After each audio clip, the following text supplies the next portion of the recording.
What an old building, wow. It's the oldest in Paris. You're kidding. Merci, monsieur. Ah, je vous en prie, monsieur. Merci. Wow, this is fabulous. Let's put it this way. Before you can ask, is Darwinian theory correct or not, you have to ask the preliminary question, is it clear enough so that it could be correct? That's a very different question. One of my prevailing doctrines about Darwinian theory is, man, that thing is just a mess. It's like looking into a room full of smoke. Nothing in the theory is precisely, clearly, carefully defined or delineated. It lacks all of the rigor one expects from mathematical physics, and mathematical physics lacks all the rigor one expects from mathematics. So we're talking about a gradual descent down the level of intelligibility until we reach evolutionary biology.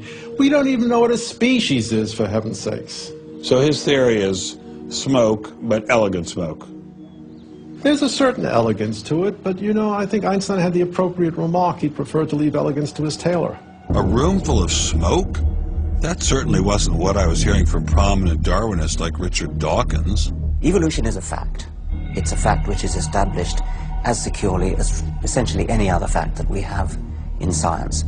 Richard Dawkins is so confident that evolution is a fact, and that therefore God doesn't exist, that he has devoted his entire life to spreading the evolution gospel. I'm an atheist with respect to the Judeo-Christian God because there is not a shred of evidence in favor of the Judeo-Christian God.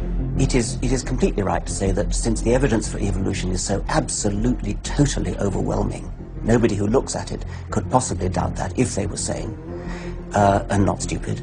So the only remaining possibility is that they're ignorant, and most people who don't believe in evolution are indeed ignorant.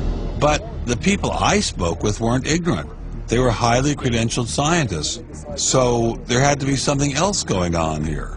So you think the whole theory of evolution is false, or just certain parts of it?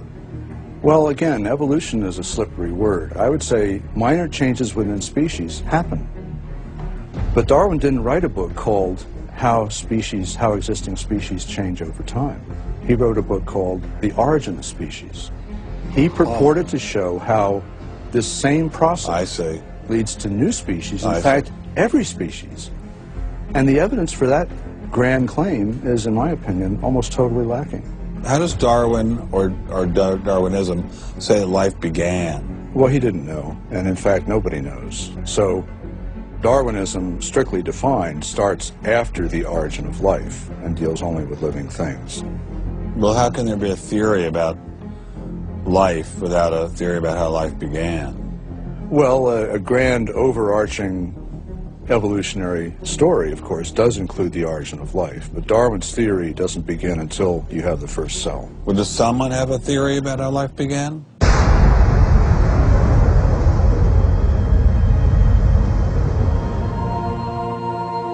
This is the story of a small planet in space called Earth.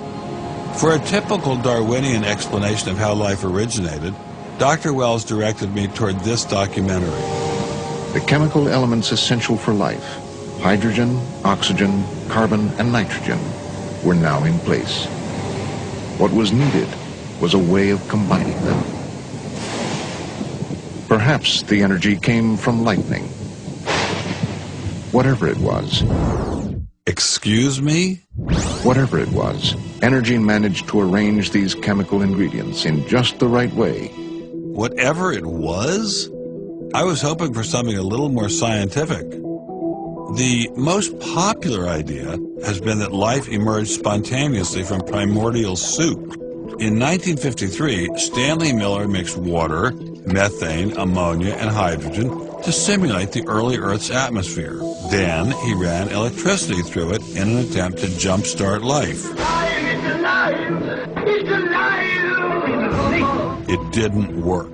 While the initial results seemed promising, 50 years later, most serious scientists have abandoned this approach in favor of alternate theories. Prominent Darwinist Michael Roos attempted to explain one of them to me. He wasn't kidding.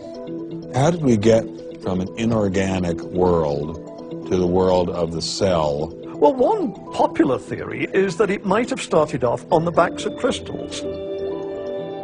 My crystal ball.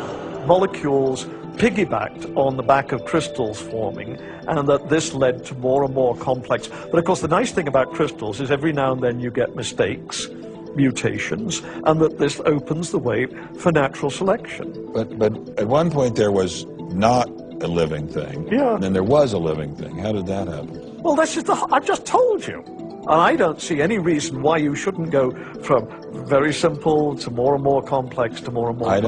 I don't either, but I don't know how you get from mud to a living cell. That's my question. Yes, well, I've told you. I think it was on the try back one of more crystals. time. On the backs of crystals. Oh, the backs of crystals is at least one hypothesis, yes. So that's your theory, and you think that is more likely and less far-fetched than intelligent design? I think it is.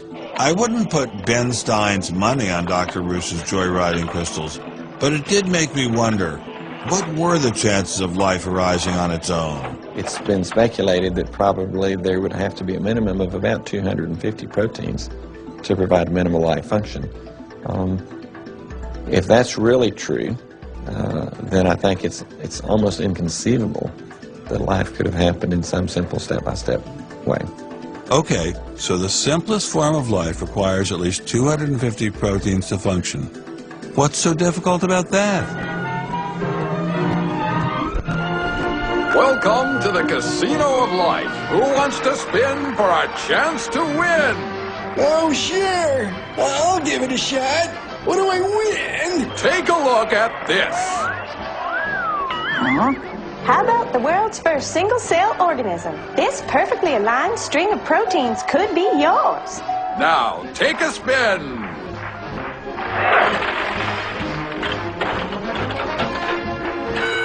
I won. Cheetah, tell him how many times he needs to do that to win the prize. 250. That's right, folks, and all in the correct order. But that's impossible. We've heard that before, haven't we, Richard? Come on, Mother Nature, do your thing. You stupid machine! I hate you!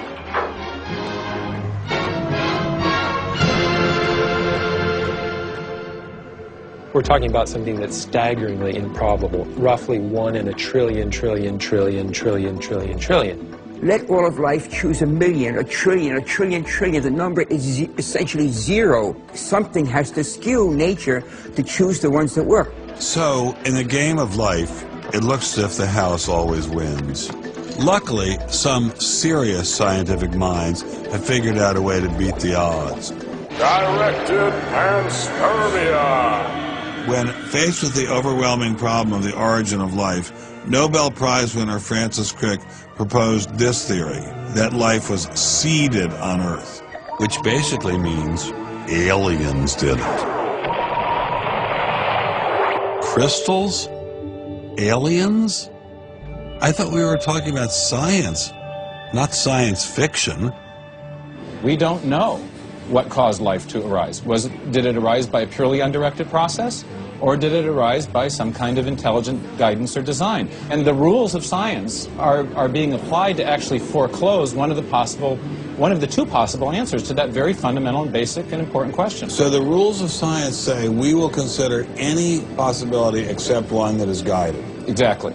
No matter how life began, on the backs of crystals or in the test tube of some intelligent designer, everyone agrees it started with a single cell. But what is a cell? Let me ask you a question. Yeah. Darwin wrote The Origin of Species in 1859, published it in 1859. He had an idea of the cell as being quite simple, correct? Yeah, everybody did. Okay. If he thought of the cell as being a Buick, what is the cell now in terms of its complexity by comparison? A galaxy. If Darwin thought a cell was, say, a mud hut, what do we now know that a cell is? More complicated than a Saturn V. So what is in a cell as far as we know now? A world that Darwin never could have imagined. I needed someone who could give me a glimpse into this world. So we went to molecular biologist Doug Axe. Think of a cell as being a nanofactory, a factory where, on a very small scale, digital instructions are being used to make the components of the factory.